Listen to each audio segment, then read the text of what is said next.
I had a great little fucking battle with my wife, right? I'm sitting there, about ready to go out to dinner. Friend of ours, it was her birthday, right? And I'm laying there and I'm watching, I'd watched Alabama.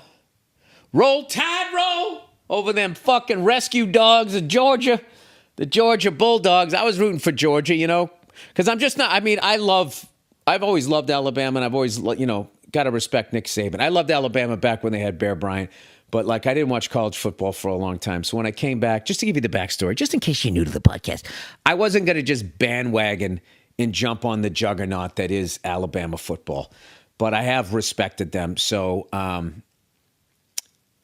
you know, I thought when they had that exchanged in the fourth quarter and they fumbled the ball and Georgia did and Alabama recovered it, I literally sent to all my buddies on the football text that Robert Shaw in Jaws when he goes, "Farewell and adieu, my little Spanish lady. Farewell and adieu, oh ladies of Spain." Whatever that whole thing. I was just like, that's it. They got to punch it in here for a touchdown. This game's over. Unbeknownst to me, they only got a field goal, and they kind of went back and forth.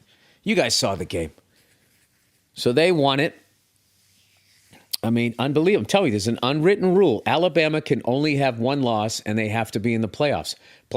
And then Washington beats Oregon, and then all of a sudden you start hearing Ohio State's name being brought up. And I'm just like, you got to be fucking kidding me. These fucking guys, they get in even when they don't get in every fucking year. And then I started thinking the conspiracy is if Michigan and Ohio State ever met each other in the playoffs for the championship, that would be the highest rated, I would think, right? That would be like, I don't know, Alabama and Auburn or USC or something.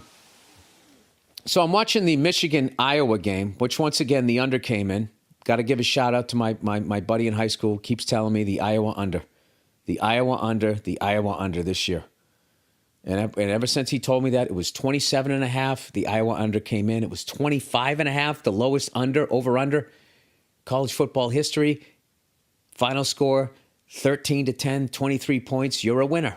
I guess with the Michigan game. Remember, they were up 10-0 at the half, and they're going, well, does this affect Michigan's rating? It's like Iowa has an incredible defense, and their offense stinks. If you're up 10-0 on them, it's like you're up 21-0.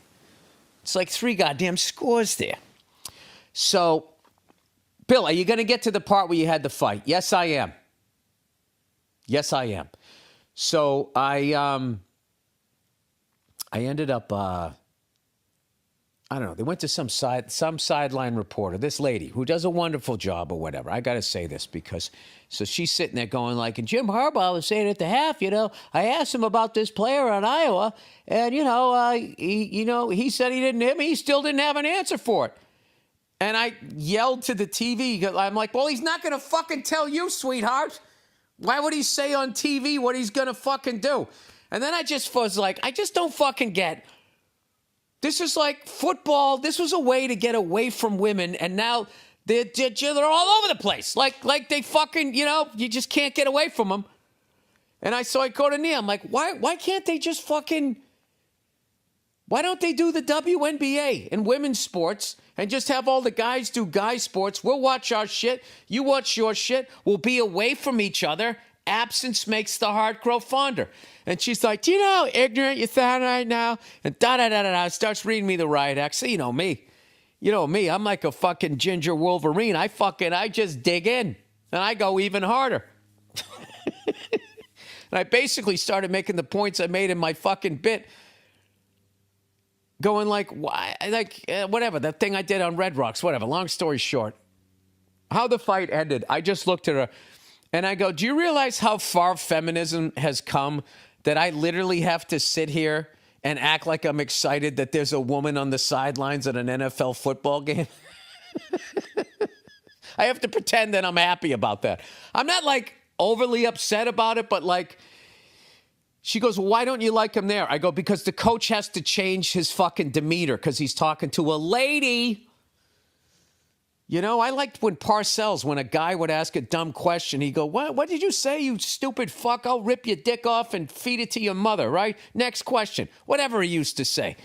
You can't do that with a woman. You go, well, it's a woman, and I think it's a dumb question, but if I tell her that she said something stupid, I'm going to be considered misogynistic.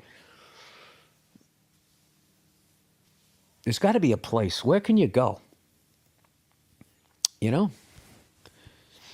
Do we infiltrate your brunch? I don't know. It was a stupid fucking argument, right? So then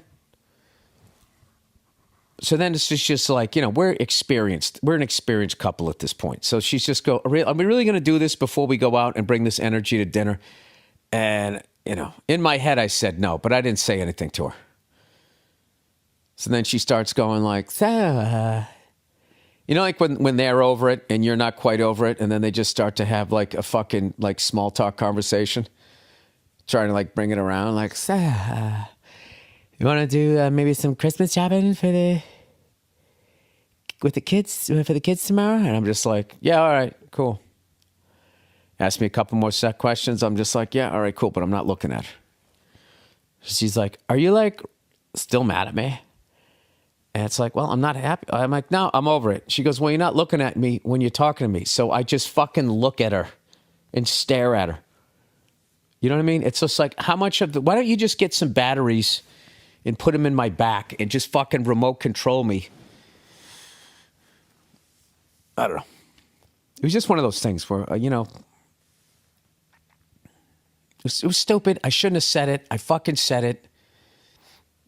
I meant it in the moment, but afterwards, I don't give a fuck that they're on the sideline. I don't give a shit.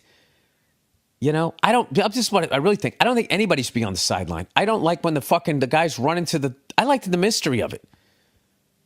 I don't want the guys like running half off the field and then he has to fucking talk to you. Like this whole weird thing, I was watching a little bit of that Duke Georgia Tech basketball game, and they got this camera angle where you're just hovering over the fucking game. I'm like, what am I doing right now? Am I losing oxygen to my brain? Am I fantasizing that this is happening right now? I feel like it's like I'm riding in a drone. Billy Oldman is coming out in force.